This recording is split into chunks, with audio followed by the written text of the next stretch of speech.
Selamat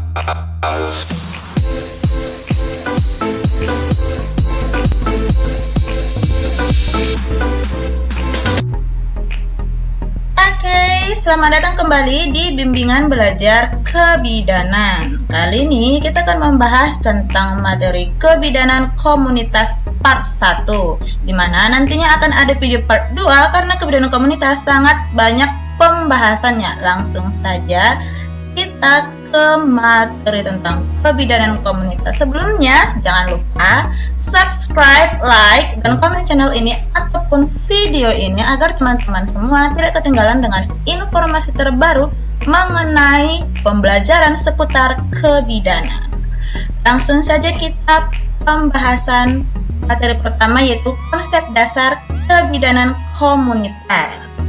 Nah, kebidanan komunitas adalah pelayanan kebidanan yang menekankan pada aspek-aspek psikososial budaya yang ada di komunitas atau masyarakat sekitar.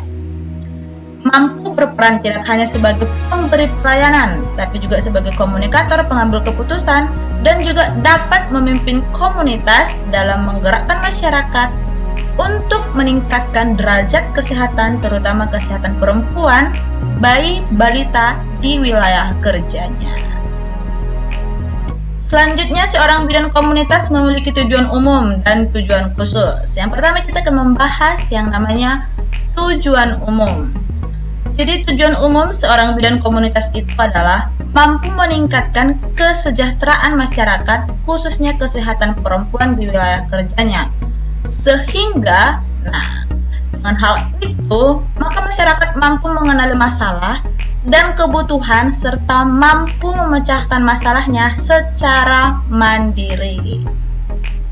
Yang selanjutnya itu tujuan khusus. Tujuan khususnya itu yang pertama yaitu meningkatkan cakupan pelayanan kebidanan komunitas sesuai dengan tanggung jawab bidan. Yang kedua yaitu meningkatkan mutu pelayanan ibu hamil, pertolongan persalinan, perawatan nifas, dan prenatal yang secara terpadu ya. Prenatalnya secara terpadu. Yang ketiga yaitu menurunkan jumlah kasus-kasus yang berkaitan dengan risiko kehamilan, persalinan, nifas, dan prenatal. Yang keempat, membangun jaringan kerja dengan fasilitas rujukan dan tokoh masyarakat setempat. Yang kelima, mendukung program-program pemerintah lainnya untuk menurunkan angka kesakitan ataupun angka kematian ibu dan anak. Baik, kita lanjutkan materi selanjutnya, masih dalam pembahasan kebidanan komunitas, yaitu prinsip pelayanan asuhan. Jadi kebidanan komunitas itu memiliki prinsip, salah satunya itu kebidanan komunitas sifatnya multidisiplin, meliputi kesehatan masyarakat, sosial, psikologi, ilmu kebidanan, dan lain-lain. Berpedoman pada etika profesi kebidanan yang menjunjung harkat dan martabat kemanusiaan pada klien. Yang ketiga itu ciri kebidanan komunitas adalah menggunakan populasi sebagai unit analisisnya. Ukuran keberhasilan bukan hanya mencakup hasil upaya bidan, tetapi hasil kerjasama dengan mitra-mitra seperti PKK, kelompok ibu hamil, pengajian, kader kesehatan, dan lain-lain. Yang selanjutnya yaitu ruang lingkup pelayanan kebidanan di komunitas. Kita juga harus mengetahui ruang lingkup kebidanan komunitas. Yang pertama itu meningkatkan kesehatan atau disebut juga dengan promotif. Bidan lebih mengutamakan langkah promotif dalam setiap asuhannya. Kenapa hal itu disarankan? Karena pertama itu seperti ibu hamil disarankan untuk melakukan pemeriksaan kehamilan di tenaga kesehatan. Yang kedua, bayi dan balita dilakukan pemantauan tumbuh kembangnya di posyandu. Selanjutnya yaitu pencegahan atau disebut juga dengan preventif. Untuk hal ini, contoh tindakan preventif adalah dapat dilakukan pemberian imunisasi pada bayi dan balita serta ibu hamil. Deteksi dini komplikasi dan pertolongan kegawat daruratan. Nah, bidan diharapkan mampu atau memiliki kemampuan dalam mendeteksi dini komplikasi, sehingga dengan kemampuan tersebut dapat menangani kasus kegawat daruratan maternal dan neonatal, sehingga dalam proses rujukan tidak mengalami yang namanya keterlambatan. Selanjutnya yaitu meminimalkan kesakitan dan kecacatan. Bidan melakukan pendekatan secara fisiologis sehingga meminimalisir intervensi yang berlebihan sesuai dengan kondisi klien. Langsung saja kita lanjut dengan yang namanya rehabilitasi atau juga disebut dengan pemulihan kesehatan. Nah, rehabilitasi kalian ataupun kita para bidan, masa pemulihan bidan bekerja sama dengan tenaga kesehatan lain. Dalam hal ini, bidan melakukan perawatan pasca operasi pada klien dengan tindakan persalinan sesar. Ingat, dengan adanya kolaborasi dengan tenaga kesehatan lain. Kemitraan dengan LSM setempat. Nah, organisasi masyarakat, organisasi sosial, kelompok masyarakat yang melakukan upaya untuk mengembalikan individu ke lingkungan keluarga dan masyarakat. Dalam hal ini, bahwa stigma masyarakat perlu dikurangi, seperti tuberkulosis atau TB, kusta, seperti itu, AIDS, kehamilan tidak diinginkan, kekerasan dalam rumah tangga, atau KDRT.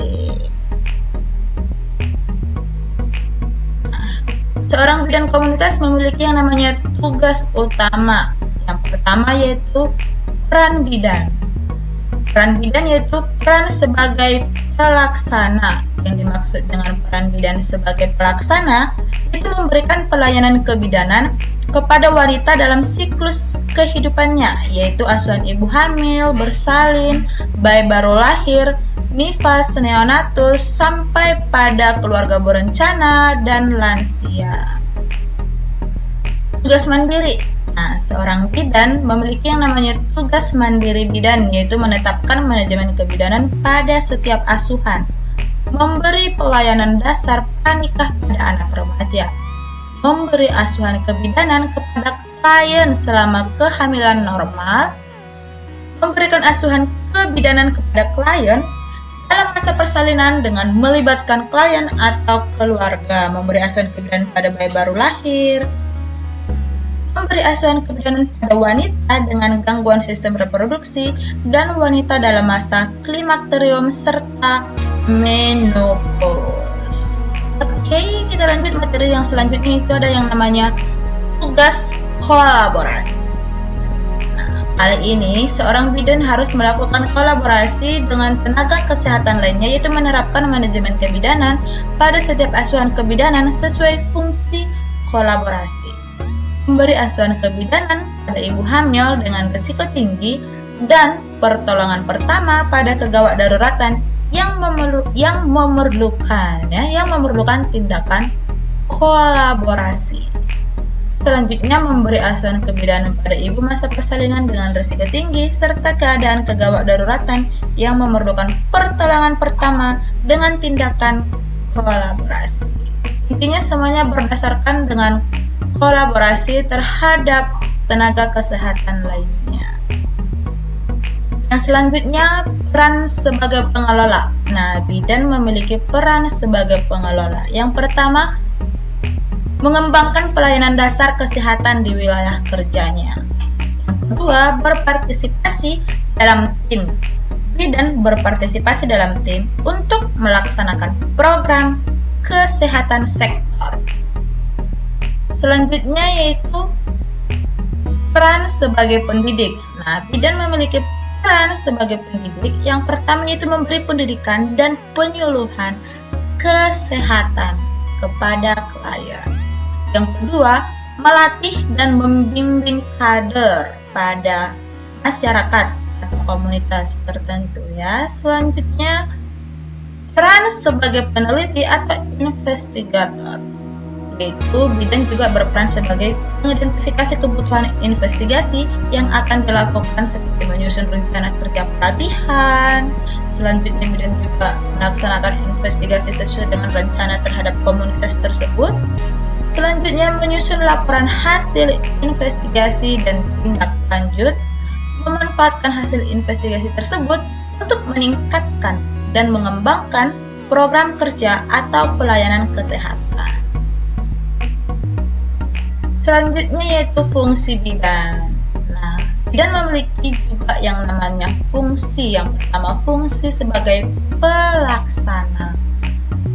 Yang dimaksud dengan fungsi pelaksana melakukan bimbingan dan penyuluhan kepada individu, keluarga, serta masyarakat. Yang kedua, melakukan asuhan kebidanan untuk proses kehamilan normal, kehamilan dengan kasus patologis tertentu, memberi bimbingan dan pelayanan kesehatan untuk kasus gangguan sistem reproduksi termasuk wanita. Ya, selanjutnya kita masuk yang namanya fungsi pengelola. Nah, dan memiliki fungsi pengelola yaitu mengembangkan konsep kegiatan pelayanan kebidanan bagi individu, keluarga, dan kelompok masyarakat. Selanjutnya juga bidan memiliki fungsi pengelola sebagai penyusun rencana pelaksanaan pelayanan kebidanan di lingkungan unit kerjanya. Selanjutnya bidan berfungsi sebagai pengelola yaitu memimpin koordinasi kegiatan pelayanan kebidanan. Fungsi pendidik. Nah, seorang bidan memberi penyuluhan kepada individu, keluarga, kelompok masyarakat terkait dengan pelayanan kebidanan dalam lingkup kesehatan. Yang kedua, membimbing dan melatih dukun bayi serta kader kesehatan. Selanjutnya yaitu fungsi sebagai peneliti. Sebagai peneliti melakukan evaluasi, pengkajian, dan survei. Yang kedua, melakukan penelitian kesehatan keluarga dan keluarga berencana. Nah, kita masuk ke contoh soal. Karena kita sudah melakukan yang namanya pembahasan materinya, selanjutnya kita akan membahas soal. Di sini ada soal yang pertama yaitu pertanyaannya. Apakah fokus dari upaya pelayanan kesehatan pada asuhan kebidanan komunitas? Jadi di sini kita dapat melihat yang namanya kata kunci yaitu fokus dari upaya pelayanan kesehatan pada asuhan kebidanan komunitas. Yang pertama, rehabilitatif dan promotif, promotif dan preventif, preventif dan kuratif, promotif dan kuratif. Sesuai dengan layanan yang dilakukan oleh bidan di komunitas dengan tujuannya yaitu ke promotif dan preventif. Oke, selanjutnya langsung saja kita bahas soal yang kedua.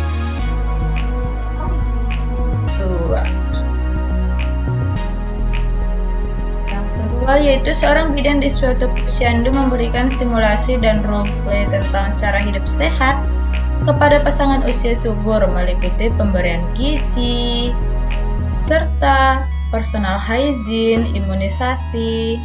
Nah, pertanyaannya, apakah jenis kegiatan yang dilakukan oleh bidan tersebut? A. Pameran kesehatan. B. Specific protection. C. Health promotion. D. Preventive care. Nah, untuk jawaban soal nomor 2, kalian bisa komentar di video ini. Menurut kalian apa jawaban yang tepat sesuai dengan pembahasan kita yaitu kebidanan komunitas. Oke, sekian penjelasan dan pembahasan kita seputar kebidanan komunitas part 1. Terima kasih untuk perhatian bagi kalian yang sudah menonton video ini. Jangan lupa kunjungi website kita dan subscribe, like, beserta komen video ini.